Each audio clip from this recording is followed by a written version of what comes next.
What's up, everyone? Marc Lobliner, CEO, MTS Nutrition.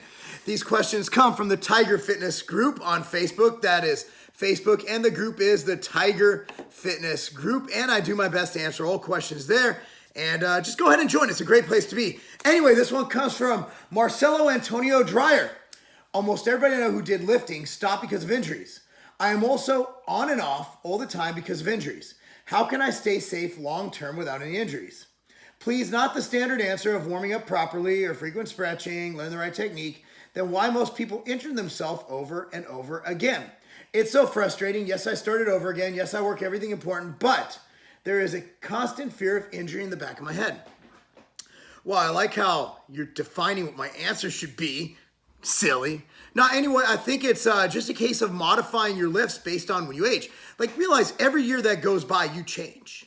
Like, if I was to do a contest prep now versus when I used to compete in 2015, my metabolism's slower, my recovery ability is much less than it was in my 20s. And keep in mind, I'm also optimizing my hormones through hormone replacement therapy. So I'm in a good spot compared to most men at 38 years old.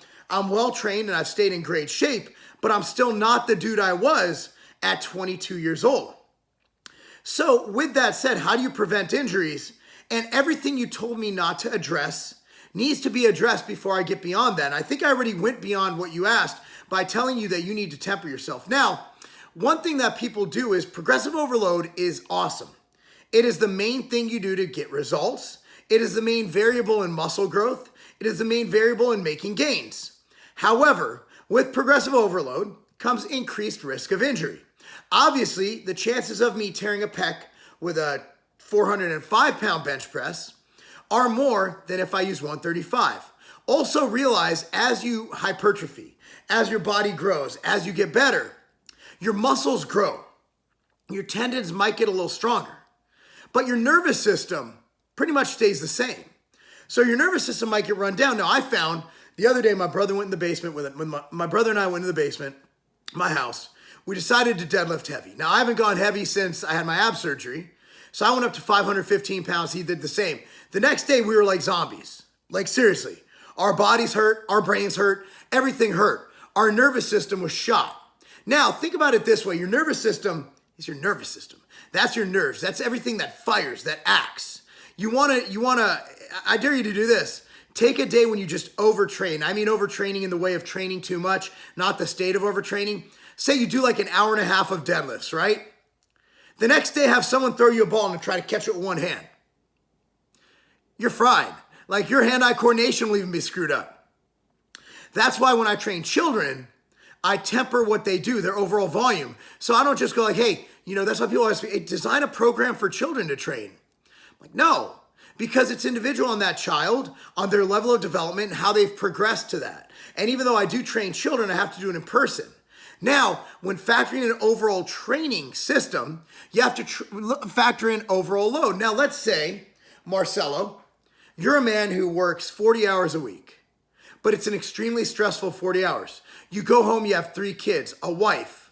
Let's say your wife's lazy. You have to do the dishes. You have to clean the house. You have to do the laundry. You're stressed. You go to the gym for an hour. Your body's stressed. It's overworked. Your nervous system's fried. Let's say you also drink a lot of caffeine. Your adrenals are like, what's going on? Because you're trying to stay awake because you don't get enough sleep.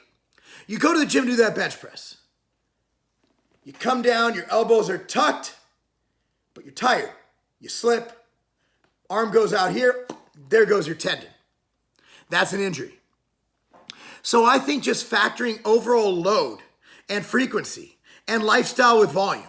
Notice you said as people get older, they drop off. Well, because people are getting older. I don't think anybody wants to stop training, but a lot of people don't stop because of injuries. You're going to get injured. At the end of the day, if you train hard and train to overload, you're going to have an ouchie here or there. Your elbow is going to be sore. Your shoulder is going to be sore. You might have standard muscle soreness. You might do squats and your ankle's sore because you stepped a little off to the right or the left. That's normal. If you're talking big injuries like torn pecs, hell, my man Huck Finn Barbell tore his pec at Marc Bell's gym a couple years ago. He came back. Humans get injured. You realize most ACL injuries don't come from playing football. They come from stepping off of curbs.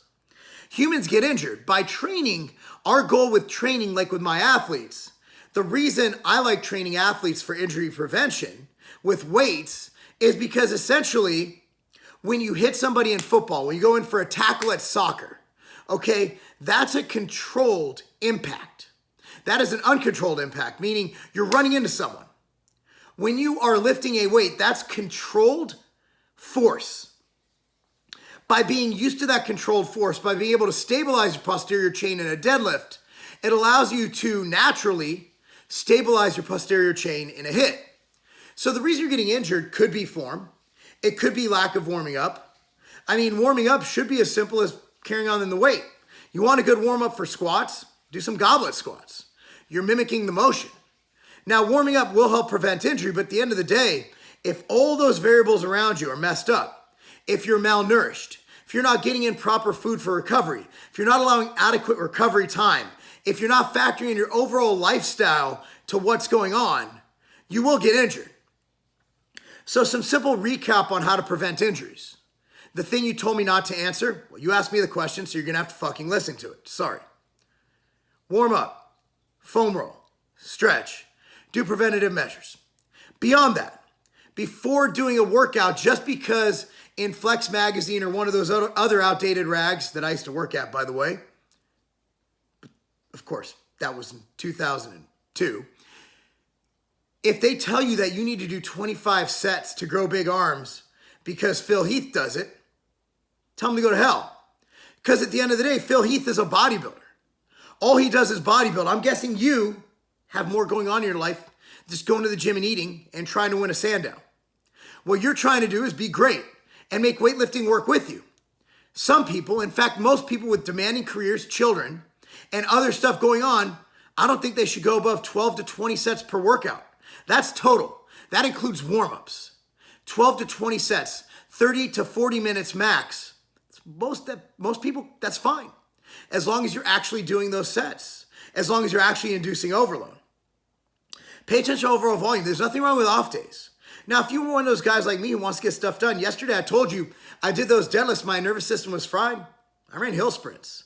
Body weight movements and cardio does not affect your nervous system like loaded weight training, like being under overload. So the key is to factor in total volume. That nutrition. Need adequate protein. I hate to say it, you need adequate protein. What is adequate protein? 1 gram to 1.5 grams per pound. It is what it is. In my opinion, I know a lot of people say that's too much. If you don't like it, don't listen to me. Fat, 0.3 to 0.5 grams. If you're not dieting for a show, I like to see 0.5 grams of fat per pound of body weight. For a guy who weighs 200 pounds, that's 100 grams of fat minimum. Carbohydrate, fill in the rest. That's it.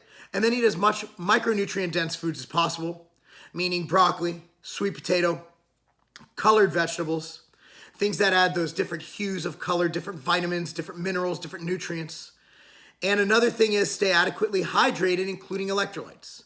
I make a product called Naturalite I like to put in my water, but staying adequately hydrated will make sure that, remember, your muscle is comprised mostly of liquid, of water, of fluid.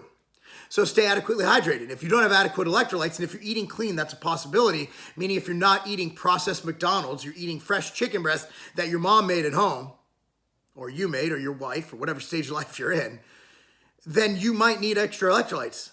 And instead of buying my product, let's say you say, Mark, you're a shill. Cool, I'm a shill. Take Himalayan salt or sea salt, some form of natural salt. I just think it's better than normal table salt. Put it on. Put it on your food. Salt your food. That's it. That's it. You don't need ZMA. You don't need any of that shit. Just salt your fucking food. So, my man, Marcelo, there's your answer.